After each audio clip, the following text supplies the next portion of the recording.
বিশাল ভোটের ব্যবধানে এবং বিপুল সংখ্যাগরিষ্ঠতা নিয়ে বিএনপি সরকার গঠন করেছে। সংসদে তাদের আধিপত্য থাকবে অনেক অনেক বেশি এবং সারা বাংলাদেশে যেভাবে তারা জয়লাভ করেছে, এতে করে পথে ঘাটে মাঠে তাদের আধিপত্য থাকবে আওয়ামী লীগ জমানায় ছাত্রলীগ, যুবলীগ, আওয়ামী লীগের চাইতে অনেক অনেক বেশি। এর কারণ হলো আওয়ামী লীগ জমানাতে আওয়ামী পান্ডারা দুর্নীতি করেছে, অন্যায় করেছে, কিন্তু ওই সময়টাতে সামাজিক যে সংহতি এটি এখনকার সময়ের চাইতে ভালো ছিল। মব ছিল না। বিএনপি, জামাত থেকে শুরু করে অন্য যে সকল বিরুদ্ধ পথ এবং মতের যারা লোকজন ছিলেন, তারা অ্যাটলিস্ট পুলিশের কাছে যেতে পারতেন, মামলা করতে পারতেন, প্রকাশ্যে চলাফেরা করতে পারতেন এবং সমাজে যারা গুণীজন তাদের যথেষ্ট একটা সম্মান ছিল। আমি 2018 সনে আওয়ামী লীগ থেকে চলে যাই এবং বিএনপির মনোনয়নে নির্বাচন করি। তো সেক্ষেত্রে কি ধরুন, আমার তো আসলে যদি সেই ইউনূসের জমানায় হতো, আমাকে তো পাড়িয়ে মারা হতো। আওয়ামী লীগ ক্ষমতায় তাদের দলের একজন আলোচিত সংসদ সদস্য দল ত্যাগ করে বিএনপিতে যোগদান করল। তারপর সেই সংসদ সদস্য, সাবেক সংসদ সদস্য প্রকাশ্যে রাজপথে ঘুরে বেড়ালো। আমার বাসাটা ছিল ঢাকা কলেজের পেছনে। সকালে বিকালে আমি সেখান থেকে যখন যেতাম ঢাকা কলেজের সামনে, গভীর রাত পর্যন্ত 1টা-1.5টা পর্যন্ত 100, 150, 200 এরকম ছাত্রলীগের ছেলেরা ভিড় করত, আর দিনে তো আরো বেশি। কিন্তু কখনো ছাত্রলীগের, যুবলীগের বা আওয়ামী লীগের কোনো মানুষ আমার দিকে ওই জমানাতে চোখ বাঁকা করে তাকায়নি, একটি অশ্লীল শব্দ উচ্চারণ করেনি এবং আমারকে কখনো আওয়ামী লীগ জমানাতে মোবাইলে টেলিফোন করে কোনো একজন মানুষ দলকে সমালোচনা করার জন্য, আমি তো ওই সময়টাতে শেখ হাসিনা থেকে শুরু করে দলের প্রায় সবাইকে নির্মম নিষ্ঠুরভাবে সমালোচনা করেছি। এখন সেই গত 17 মাসে ডক্টর মোহাম্মদ ইউনূসের যে সমালোচনা করেছি তার সাথে 100 গুণ বেশি সমালোচনা করেছি শেখ হাসিনা। কই কোনো পুলিশ কর্মকর্তা, কোনো ডিবি, কোনো ডিজিএফআই থেকে শুরু করে অন্য কোনো যে মাস্তান, তারা কেউ কখনো আমাকে টেলিফোন করে একটা বাজে কথা বলেনি, বরং রাস্তায় দেখা হলে তারা সম্মান প্রদর্শন করেছেন, তারপর সাহায্য করার জন্য এগিয়ে এসেছেন। এবং আরও অবাক করার ব্যাপার হলো যে সরকারি অফিসগুলোতে যদি কোনো কাজের জন্য আমি যেতাম, ফোন করতাম নিজের জন্য বা অন্য কারোর জন্য, মানে এতটা সাহায্য এবং সহযোগিতা পেতাম যেটি কল্পনা করা যায় না। কেন হতো, কি হতো আমি জানি না। বহু মানুষ, তাদের জন্য চাকরির তদবির করেছি, বহু মানুষকে হাসপাতালে ভর্তি করিয়ে দিয়েছি, বহু মানুষকে পুলিশের সাহায্য দিয়েছি, বহু মন্ত্রীকে টেলিফোন করে বহু এলাকার উন্নয়নের কর্মকাণ্ড করিয়ে দিয়েছে আওয়ামী লীগ জমানাতে 2018 থেকে একেবারে শেষ দিন পর্যন্ত। কিন্তু গত 17টি মাসে কোনো সরকারি দপ্তরে একটা টেলিফোন করার সাহস আমার ছিল না।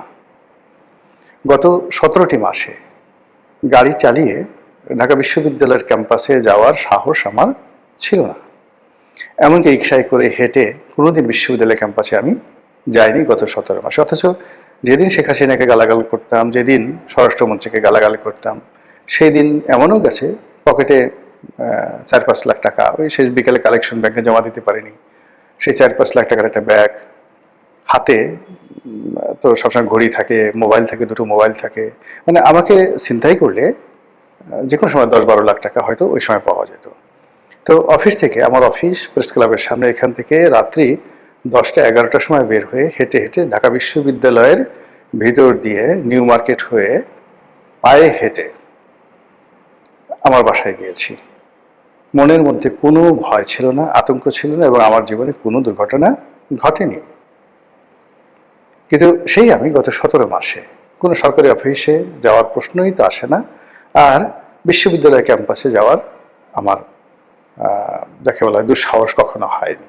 তো বোঝার চেষ্টা করুন গণতন্ত্র, সহনশীলতা কোন পর্যায়ে চলে এসেছে শেখ হাসিনার পতনের পর।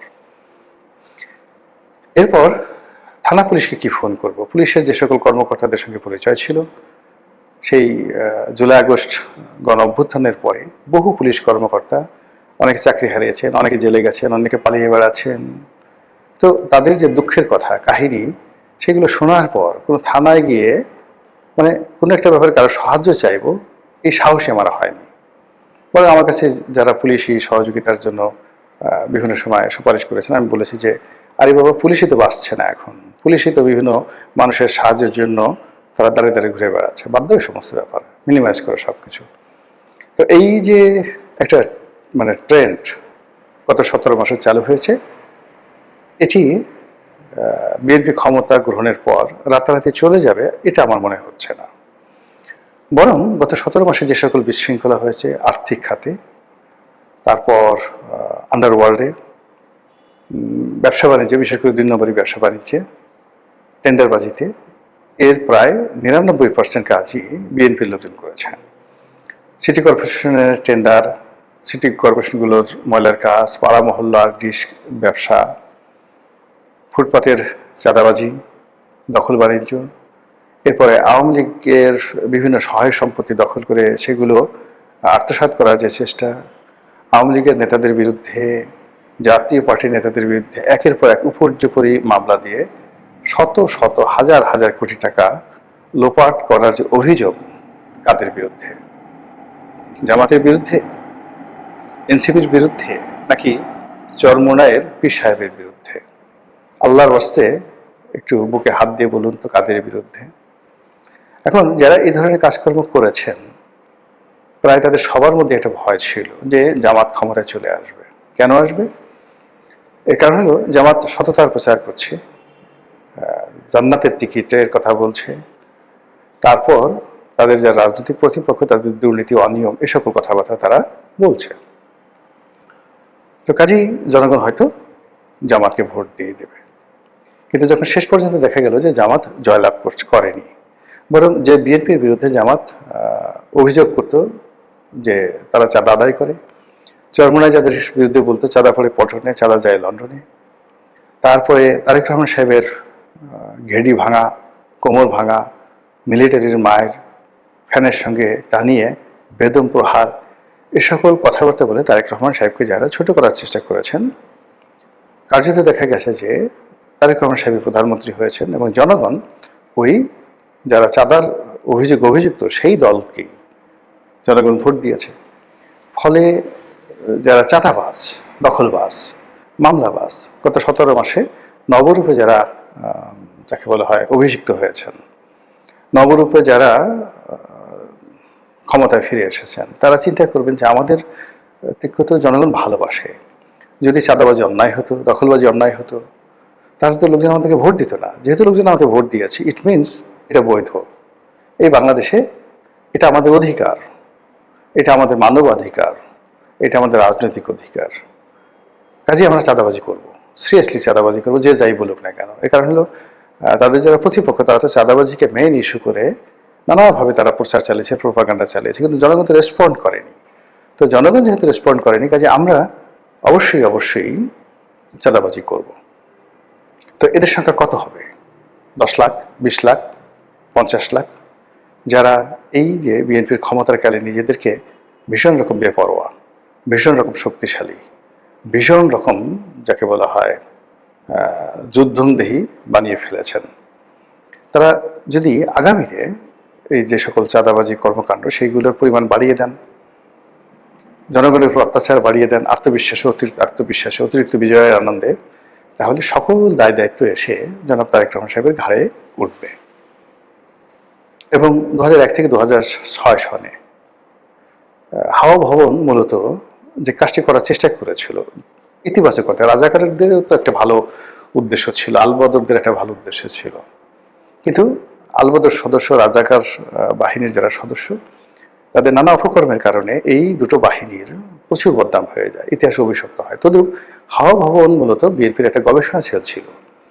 সেখানে বসে তারা চিন্তা করত কি করে রাজনীতি করা যায়। সেখানে তারা বিভিন্ন তথ্যপত্র দিয়ে বিভিন্ন পলিটিক্যাল তারা এজেন্ডা তৈরি করত, প্রতিপক্ষকে ঘায়েল করার জন্য রাজনীতির ন্যারেটিভ তৈরি করত।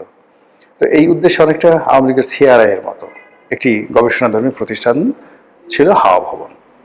কিন্তু সেই হাওয়া ভবনে কি করে ট্যাক্স ঢুকে পড়লো, কি করে ট্যাক্সি ঢুকে পড়লো, কি করে কন্ট্রাক্টারি ঢুকে পড়লো, কমিশন বাণিজ্য থেকে শুরু করে সব কিছু একত্র হয়ে হাওয়া ভবনকে মানুষের নিকট রীতিমতো একটি জীবন্ত জ্বলন্ত আগ্নেয়গিরির লাভা বা জ্বালামুখ রূপে জাতির উপর চাপিয়ে দেওয়া হলো। ফলে কি হলো, জনাব তারেক রহমান সাহেব এত সুন্দর সুন্দর চিন্তা করলেন, ওখানে বসে এত ভালো ভালো কাজ করার চেষ্টা করলেন, তার একটিও তার কাজে এলো না। বরং তিনি সারা দেশে মিস্টার 10% হিসাবে পরিচিত হলেন, এবং এটা আর মুছা গেল না। এই যে তিনি প্রধানমন্ত্রী হবেন, তার অল্প কয়েকদিন আগে টাইম ম্যাগাজিন তাকে নিয়ে একটা বিশাল প্রতিবেদন ছাপালো, যেখানে তাকে প্রডিগাল বয় হিসেবে বলা হলো। উচ্ছনে যাওয়া, বেহিসাবি, বাজে স্বভাবের, ঘুষখোর, দুর্নীতিবাজ একজন পুরুষ হিসেবে তাকে টাইম ম্যাগাজিন তুলে ধরলো। তো বোঝার চেষ্টা করুন যে পাপ কখনো বাপকে ছাড়ে না। অন্যের পাপ মানে আপনি কিচ্ছু করেন নাই, একেবারে নিরপরাধ, কিন্তু আপনার আশেপাশে যারা লোকজন রয়েছেন তারা অন্যায় করেছে, সেই দায় আপনি এড়াতে পারেন না। তো বিগত দিনে সেই দায় যদি এখনো তারেক রহমান সাহেবকে তাড়া করে, এবং বিগত দিনে যে নেতাকর্মীদের দাপট ছিল, শক্তি ছিল, অভাব ছিল, অভিযোগ ছিল, সেটি এই জমানাতে এসে এত ডিজিটালাইজড হয়ে গেছে, এবং এর সঙ্গে আর্টিফিশিয়াল ইন্টেলিজেন্স যুক্ত হয়েছে, এবং গত 17 বছরে তাদের যে না পাওয়ার বেদনা, না খাওয়ার বেদনা, সবগুলো একত্রে সুদে আসলে যোগ হয়ে যেভাবে এই সময়টিতে পথে ঘাটে মাঠে চাঁদাবাজদের যে দৌরত্ব বৃদ্ধি পেয়েছে, এটা যদি অব্যাহত থাকে তাহলে বিএনপির পতনের জন্য আর কিচ্ছু দরকার হবে না, এই চাঁদাবাজরাই যথেষ্ট।